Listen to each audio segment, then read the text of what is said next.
G'day YouTubers, how you going? My name is Wilfred007. Welcome to Wilfred's PC World at Lakeside Cottage in Block Sport. I hope you enjoy the unboxing, reviews and testing videos that I do make. All comments are welcome. You all enjoy. Thank you very much for watching. You all have fun.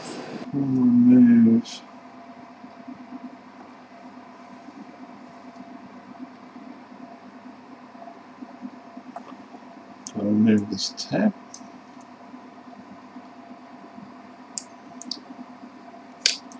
Okay, so it comes with this little tab on the base. Now,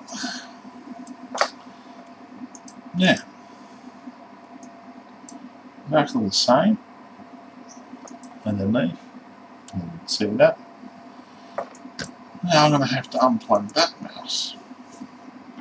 Plug this one back up. Plug this one to. And we'll see if we can. It doesn't come with a disc, so you're going to have to download the latest software from the internet, which is fair enough. Okay, so that's done. I had to figure that out. That was on the grip. Have a look. If that's going to be it's a bigger grip or not. That was the same size. And as I said before, you haven't got the stripes like this has. So, in some ways, they really haven't done much to improve the quality of it. But I'm thinking these might be exchangeable parts or something like that. I don't know yet. We'll see what we can do. Now, let's take this off here. Now, the feel. This one's thicker, not by much, but it is thicker. But I think it's also a looser weave than the Rat 7. So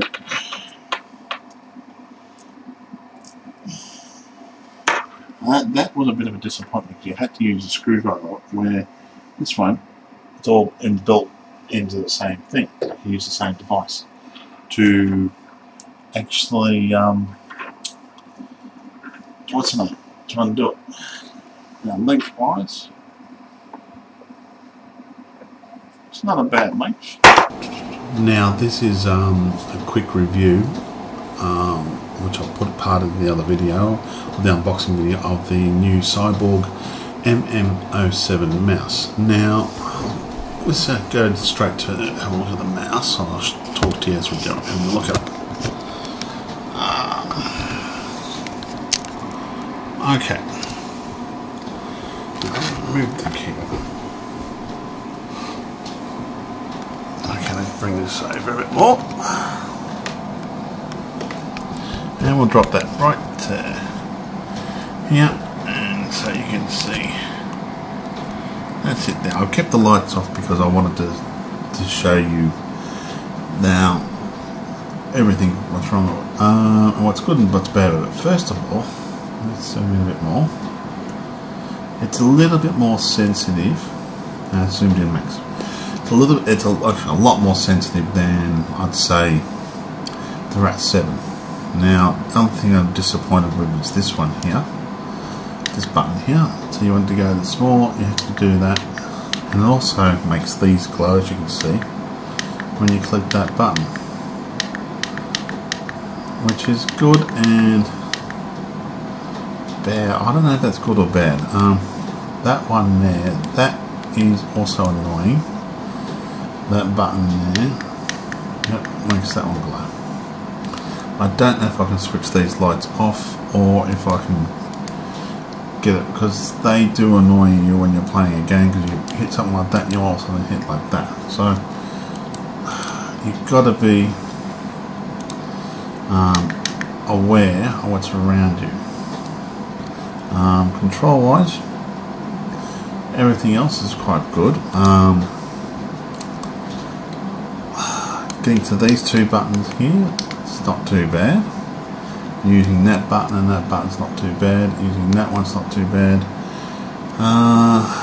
Now I'm also disappointed with we'll bring this up and have a look. You can see into there, right there. You need a Phillips head screwdriver to adjust it. Now with the RAT7, all the adjustments are done with that tool at the back, which is this one here. As you all know, let's take this out.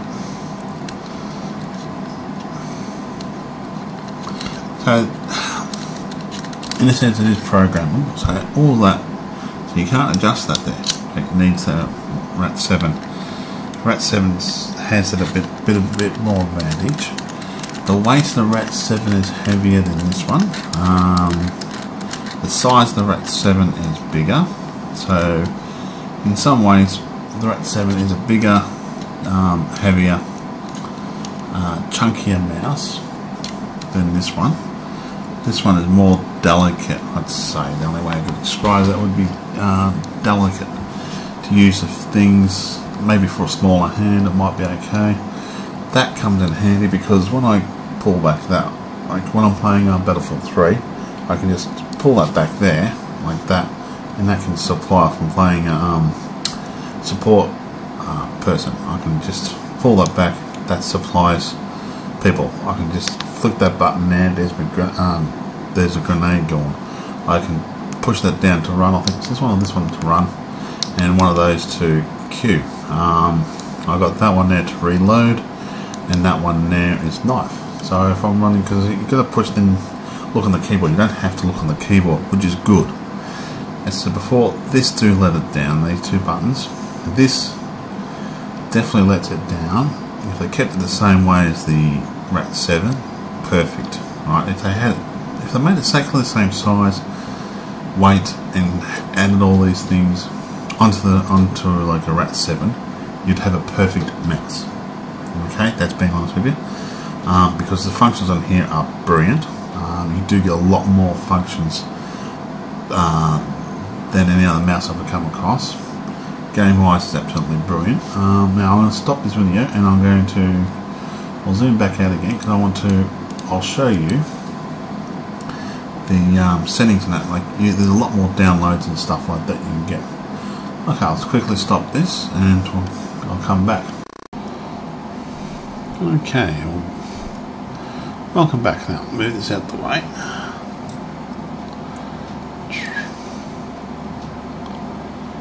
Now, as I said before, it is actually a very good mouse. Easy one. Let's go have a look into profile editor. Go to Cyborg MMO7. It is a bit more, as I said before, it is a lot more sensitive than the RAT7, which is, I don't know, good and bad. Could be good, could be bad. I'm not quite sure.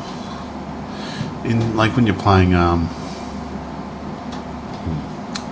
sorry, I just want to see what I'm doing. So when you're playing, say, Battlefield 3, it's good and bad, like, you know what I mean. So that's the max settings on this one. Then you can, that's the lowest settings.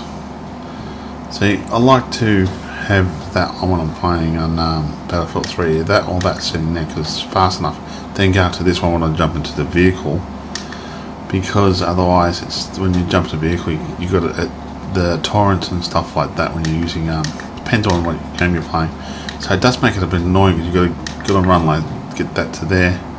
Where the other way, we just click, and you can go back straight away and push that. As you're pushing X to get out, you can actually just push back again to do that. But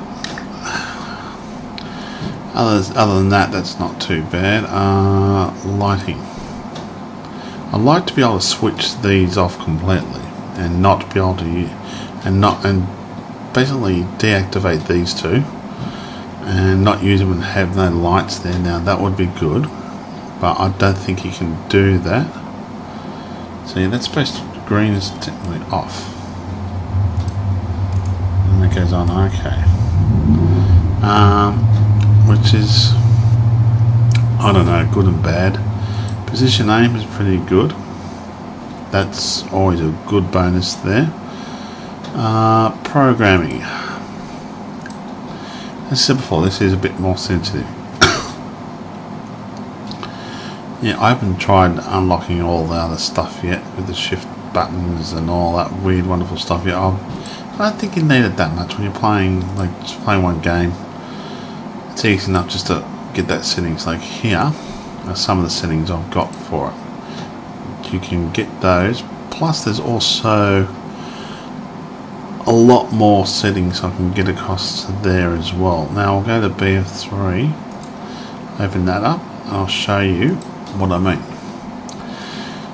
Now that one there, okay, that's yeah, that one there is just your standard melee, is like your F, it's basically your F button, which is knife, I think. Okay, sorry, that just cycles through your weapons, that one. And so before I made this one here, throw my grenade. That one. That one there now is run, which is a forward one. That is spot, which is basically just you push that down. I don't really use these two, so that's neither here nor there. Now then you have this one here, which is fantastic. You gadget 1, which is pushing forward. Yeah, primary. Each one of these you basically you can set up how you want. I've got the knife in that one because that way there, if I want to run and push that button, it's got the knife there, makes it a lot easy. Position name and reload.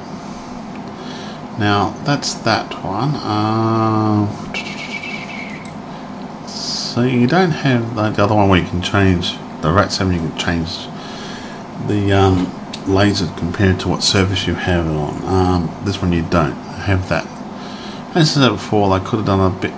As I said before, if you combined all this with the RAT7, right, except for this, except for these two parts here, get rid of that crap out of it altogether, or have it in such a way as we can lock that so they don't come on, and that button there, which is if they made that the same as RAT7, and you combine the weight factor of the RAT7 with this, then yes, you're all talking about a brilliant mouse. Then this is okay.